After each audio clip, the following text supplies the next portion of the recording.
आपने आज से पहले ना जाने कितनी क्राइम स्टोरीज देखी होगी और उसमें कई तरह के केस देखे होंगे। पुलिस कभी चप्पल की मदद से, कभी सीसीटीवी की मदद से, कभी कोई छोटे छोटे एविडेंस की मदद से पुलिस ने केस सुलझाया। लेकिन पुलिस ने आज एक जानवर, एक कुत्ते की मदद से केस को सुलझा लिया है। और आज का काफी हैरान कर देने वाला मामला है कि एक नवी मुंबई पुलिस ने किस तरह एक स्ट्रीट डॉग, एक आवारा कुत्ते की मदद से किस तरह एक मर्डर केस को सुलझाया है। इस मर्डर मिस्ट्री में पुलिस ने बहुत कुछ इन्वेस्टिगेट किया, लेकिन इस मर्डर केस में पुलिस को कुछ हाथ नहीं लगा। लेकिन आखिरकार एक स्ट्रीट डॉग की मदद से इस केस को सुलझा लिया गया। ये केस क्या है, आइए पूरी कहानी आप लोगों को विस्तार से बताता हूं। नमस्कार दोस्तों, मेरा नाम है ब्रजेश यादव। फिर हाजिर हो क्राइम स्टोरी श्रृंखला के एक नए एपिसोड में। आज बात नवी मुंबई के एक ऐसे मर्डर केस की करूंगा जिसे सुनकर आप भी हैरान रह जाओगे। केस की शुरुआत होती है 13 अप्रैल को। 13 अप्रैल 2024 का दिन। नवी मुंबई, मुंबई से सटा हुआ शहर है नवी मुंबई। मुंबई की जब जनसंख्या ओवर हो गई, यानी जब मुंबई में जगह नहीं बची और लोगों का लगातार आना जारी रहा, तब एक नया शहर बसा जिसका नाम पड़ा नवी मुंबई। और उसी नवी मुंबई में का ये मामला है। नवी मुंबई में सुबह का समय था, 13 अप्रैल का दिन था। लोग अपने कामों पर जा रहे थे। अचानक कुछ लोगों की नजर एक ब्रिज के नीचे एक इंसान यानी एक बॉडी पर पड़ती है। तो लोग सोचते हैं कि कोई होगा आवारा या कोई नशेड़ी होगा जो दारू पीकर सोया होगा। तो लोग उसके पास नजदीक जाते हैं तो उसमें कोई मूवमेंट नहीं था, यानी जो सांस लेते हैं, ऑक्सीजन लेते हैं, वो भी यानी उसके पेट पर, उसके नाक पर या उसके पूरे शरीर पर कोई मूवमेंट नहीं था। यानी देखकर ये लग रहा था कि आदमी मर चुका है। अब कुछ लोग आए, आसपास लोगों की भीड़ इकट्ठा हो गई और लोगों ने जब देखा तो ये मर चुका हुआ था। यानी लोगों ने डिसाइड किया कि ये मर गया है और उन्होंने पुलिस को इन्फॉर्म किया। मौके पर नवी मुंबई यानी नजदीकी पुलिस स्टेशन को इन्फॉर्म किया गया। वहां नवी मुंबई पुलिस पहुंची। नवी मुंबई पुलिस जब मौके पर पहुंची तो वहां पर उसने भी मृत पाया उसे, यानी जो आदमी था वो मर चुका था। अब वो उसकी हालत काफी खराब थी, यानी उसके कपड़े काफी गंदे थे और वो पड़ा हुआ था और उसके सर से खून भी बह रहा था, यानी खून का रिसाव भी हुआ था और खून लगभग सूख चुका था, यानी काला पड़ चुका था। यानी अब लग रहा था कि इसका मर्डर किया गया है। कोई एक्सीडेंटल होता या कुछ एक्सीडेंट हुआ होता तो पता चलता, यानी उसके सर पर किसी धारदार हथियार से वार किया गया था और उसकी हत्या की गई थी। तो पुलिस ने 302 के तहत मामला दर्ज किया और इस केस में इन्वेस्टिगेटर शुरू करती है। पुलिस तफ्तीश जब शुरू करती है तो पुलिस के सामने कोई बड़ा लीड या कोई बड़ा एविडेंस तो नहीं था। पुलिस जब सीन ऑफ क्राइम का जो भी मुआयना करती है, जो भी सर्च करती है, वहां पर कुछ खास नहीं मिलता है। पुलिस के पास कोई एविडेंस नहीं था, कोई बड़ा सबूत नहीं था कि पुलिस कातिल तक पहुंच पाए। अब पुलिस की टीम सबसे पहले इन्वेस्टिगेट करती है और जांच करती है सारे सीसीटीवी कैमरों की। नेरूल इलाके का वो जो यहाँ पर मर्डर, यहाँ पर बॉडी मिली है, जहां पर शव मिला है, उसके आसपास के सारे सीसीटीवी पुलिस खंगालती है कि अब सीसीटीवी की मदद से ही पता चलेगा। अब पुलिस की एक टीम सीसीटीवी खंगाल रही है तो एक टीम पता कर रही है मिसिंग कंप्लेन। अगर ये आदमी मरा है यहाँ पर तो इसके परिवार वाले जरूर होंगे और परिवार वाले मिसिंग कंप्लेन भी दर्ज कराए होंगे, वो घर नहीं पहुंचाए तो। अब परिवार वालों से पुलिस पहले परिवार वालों को खोजती है तो आसपास के पुलिस स्टेशनों में एफआईआर की यानी कोई रिपोर्ट नहीं दर्ज हुई थी, यानी कोई मिसिंग कंप्लेन नहीं थी।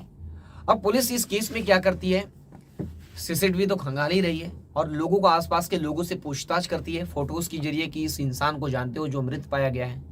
लेकिन कोई जानकारी नहीं मिलती है, ना कोई मिसिंग कंप्लेन मिलता है। अब सहारा सिर्फ टिका हुआ था सीसीटीवी पर। अब इस आदमी की आइडेंटिटी तो नहीं मिल पाई और उसके आसपास, उसके पास से यानी जैसे आधार कार्ड, पैन कार्ड या कोई डॉक्यूमेंट भी नहीं मिला था कि उसकी पहचान या उसके बारे में जानकारी निकाल लिया जाए कि है कौन, इसके परिवार वाले कहाँ है या किस राज्य का है, ये भी नहीं पता था।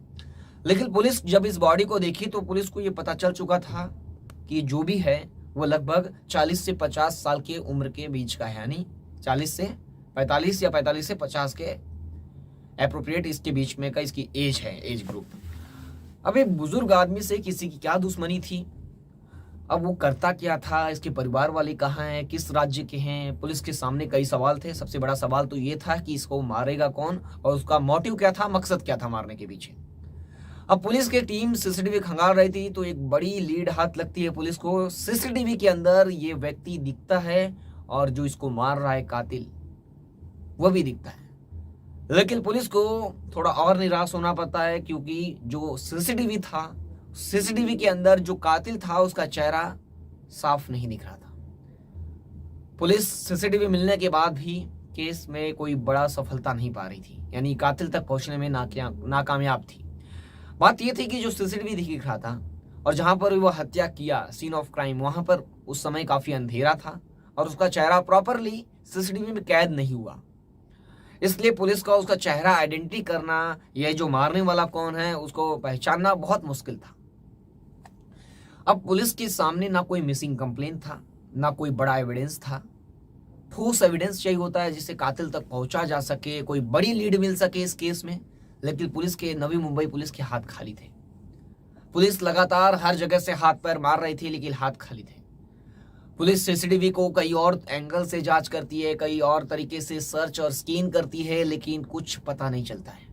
लेकिन अचानक जो पीआई है, पुलिस इंस्पेक्टर जो इस केस की जांच कर रहे हैं, जो निरीक्षण कर रहे हैं, पुलिस निरीक्षक सचिन ढगे जब सीसीटीवी को बारीकी से देखते हैं तो उसके अंदर एक स्ट्रीट डॉग दिखाई देता है, एक कुत्ता। अक्सर क्या होता है कि अगर किसी इलाके में या किसी गली या किसी चौल में, मुंबई या उसके आसपास के क्षेत्रों में अगर कोई आवारा कुत्ते होते हैं तो उस एरिया में और उस लोकेशन पर ही वो रहते हैं, और किसी अनजान को रात में या अचानक किसी को देखते हैं, अनजान व्यक्ति को, तो वो भौंकने लगते हैं अक्सर। लेकिन जो डॉग था उस समय जब वो हत्या कर रहा था, कातिल आकर उस 40 से 45 साल की उम्र के व्यक्ति की, तो वो डॉग भौंक नहीं रहा था, यानी उसका भौंकना नहीं था, वो कुत्ता भी खड़ा था और वो हत्या कर रहा है। सीसीटीवी में ऐसा दिख रहा है। लेकिन कुत्ते का जो मूवमेंट है वो काफी शांत है, जैसे कि पुलिस को लगता है कि ये कुत्ता और जो कातिल है इन दोनों के बीच में संबंध है, यानी जानते हैं एक दूसरे को, यानी या एक दूसरे को जानते हैं, या ये जो कातिल है जैसे कुछ खिलाता होगा या साथ में रहता होगा ये कुत्ता, इसके वजह से ये कुत्ता कुछ कर नहीं रहा है और शांति से वहां पर बैठा हुआ है। अब पुलिस के मन में जो ये आशंका थी, इसी आशंका को पुलिस ने रखकर इस केस को आगे बढ़ाया, क्योंकि कोई ठोस एविडेंस तो था नहीं, तो पुलिस को अब इसी पर आगे बढ़ना पड़ा। पुलिस अब इस कुत्ते के मद्देनजर, यानी डॉग, जो स्ट्रीट डॉग है, आवारा कुत्ता, वो काला कलर का है। पुलिस ने जब उसे पूरा बारीकी से उसकी इंफॉर्मेशन निकाली तो काला कलर का कुत्ता है। और उसके पुलिस के सामने सबसे बड़ा चैलेंज तो ये भी है कि ये काला कलर का कुत्ता, हजारों काला कलर के कुत्ते होंगे, तो कैसे आइडेंटिफाई करेगी कि काला कलर के कुत्ता यही है या यही जो सिलेक्ट हम कर रहे हैं, कि मतलब प्रॉपरली जो क्रिमिनल के साथ है डॉग, वही डॉग है, क्योंकि काला कलर के कुत्ते हर एरिया में, हर चौल में अक्सर मिल जाते हैं। तो पुलिस ने जब और अच्छे से देखा सीसीटीवी को बारीकी से, तो जो काला कलर का जो कुत्ता था, डॉग, स्ट्रीट डॉग, उसकी पेट के ऊपर एक व्हाइट कलर की पट्टी थी, यानी व्हाइट कलर के दाग थे। अब पुलिस ने क्या किया, नेहरू इलाके के आसपास सारे डॉग्स को स्कैन करने लगी, ध्यान से देखने लगी। तो पुलिस की कई टीमें 24 घंटे के ज्यादा समय तक स्कैन करती रही, तलाश करती रही जिसके पेट पर व्हाइट कलर की पट्टी हो। तो पुलिस को तब जाकर नेहरू इलाके के फ्लाईओवर के नीचे एक डॉग मिलता है जिसके पेट पर पट्टी होती है। अब पुलिस उससे पूछताछ, पुलिस क्या करती है कि उसके आसपास जो लोग होते हैं, जो उस कुत्ते को रोज देखते हैं, यानी जैसे कि अगर किसी गली में कोई कुत्ता रहता है तो उसे लोग जानते होंगे कि ये कुत्ता यहीं रहता है, या इसे कौन खिलाता है, या इसे कोई चारा डालता है या बिस्किट डालता है, तो अक्सर लोगों को पता होता है कि इसे कौन खिला रहा है। तब आसपास पुलिस क्या करती है, सादे वर्दी में जाकर पूछताछ करती है लोगों से, और पूछताछ करने के बाद जानकारी जुटाती है कि ये कुत्ता किसके साथ घूमता है और इसे कौन खिलाता है, अक्सर ये किसके साथ, किसके पीछे पीछे घूमता है। तो पुलिस को कुछ लोगों द्वारा एक जानकारी मिलती है कि ये एक भूरिया नाम का लड़का है, उसके आसपास घूमता रहता है और वही इसे खिलाता है और उसके पीछे पीछे घूमता है। अब भूरिया के तलाश में पुलिस जुड़ती है कि ये भूरिया है कौन, वो भी हो सकता है। अब भूरिया की तलाश में जब जुड़ती है तो पुलिस 24 घंटे का समय तो बीत चुका है, लगभग 36 घंटे का समय हो चुका है, लेकिन भूरिया अभी तक पुलिस के हाथ नहीं लगा है। पुलिस वही नेहरू इलाके के फ्लाईओवर पर भूरिया की तलाश कर रही है, लेकिन भूरिया का कुछ अता पता नहीं चल रहा है। अब पुलिस डॉग पर भी नजर रखी है, लेकिन अचानक डॉग फ्लाईओवर के ऊपर जाकर रुकता है। डॉग फ्लाईओवर के ऊपर जाकर रुकता है जहां पर भूरिया सोया हुआ था। फ्लाईओवर के ऊपर नीचे जमीन पर कुछ बिछाकर सोया हुआ था। पुलिस उसे उठाती है और पुलिस समझ जाती है कि यही भूरिया है। उससे पूछती है भूरिया, तो बताता है कि हाँ, उसे भूरिया लोग बुलाते हैं और उसका नाम मनोज प्रजापति है। उसका असली नाम मनोज प्रजापति है और उसे भूरिया नाम से लोग बुलाया करते हैं। पुलिस जब उससे मर्डर केस के रिलेटेड पूछताछ करती है तो वो अपना स्टेटमेंट घुमा कर बोलता है, यानी स्वीकार नहीं करता है कि उसने कोई मर्डर किया है। अब पुलिस उसे अरेस्ट करके पुलिस स्टेशन लाती है और कड़ाके से पूछताछ करती है, तब जाकर वो स्वीकार करता है कि उसने मर्डर किया है। बात ये थी कि जो व्यक्ति मरा है 40 से 45 साल जिसकी उम्र है, वो कचरा बीनने का काम करता है, यानी प्लास्टिक्स की बॉटल्स और जो स्क्रैप होते हैं, जो कचरे में लोग डस्टबिन में, महानगर पालिका का जो भी डस्टबिन होता है उसके अंदर लोग पुट्ठा, थैली, प्लास्टिक जो भी फेंकते हैं उसको छाट कर ये लोग बेचा करते थे। तब जो कचरा बीनने वाला था उसके साथ जो भूरिया है मनोज प्रजापति, उसकी अक्सर लड़ाई हो जाती है, हाथापाई हो जाती थी। तो अचानक हाथापाई के बीच क्या हुआ, रोज होती थी, तो अचानक 13 अप्रैल की सुबह भी हुई और भूरिया काफी गुस्से में था और तेजधार हथियार से हमला कर देता है।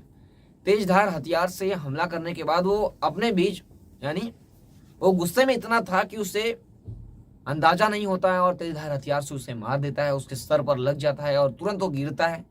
भूरिया को उम्मीद थी कि वो बेहोश होगा, लेकिन उसकी मौके पर ही मौत हो जाती है और वो घबरा कर वहां से भाग जाता है। भागने के बाद वह तुरंत अपनी जो भी है आइडेंटिटी बदलने की कोशिश करता है और वहां से फरार होने की कोशिश में था, लेकिन तब तक पुलिस इन्वेस्टिगेट करती है और 24 से 48 घंटे के बीच में ही कातिल को गिरफ्तार कर लेती है, और भी एक स्ट्रीट डॉग की मदद से। नवी मुंबई पुलिस के, यानी जो नवी मुंबई पुलिस ने जो एक केस सॉल्व किया है वो काफी काबिले तारीफ है और इस केस में पुलिस ने काफी मेहनत किया है और 48 घंटे के अंदर ये केस सॉल्व करना एक अपने आप में बहुत बड़ी सफलता है, और ये एक स्ट्रीट डॉग को खोजकर कातिल तक पहुंचना। इस केस पर आपकी क्या राय, कमेंट करके जरूर बताएं। सावधान रहें, सतर्क रहें। फिर मिलूंगा एक नई क्राइम स्टोरी के साथ, तब तक के लिए जय हिंद।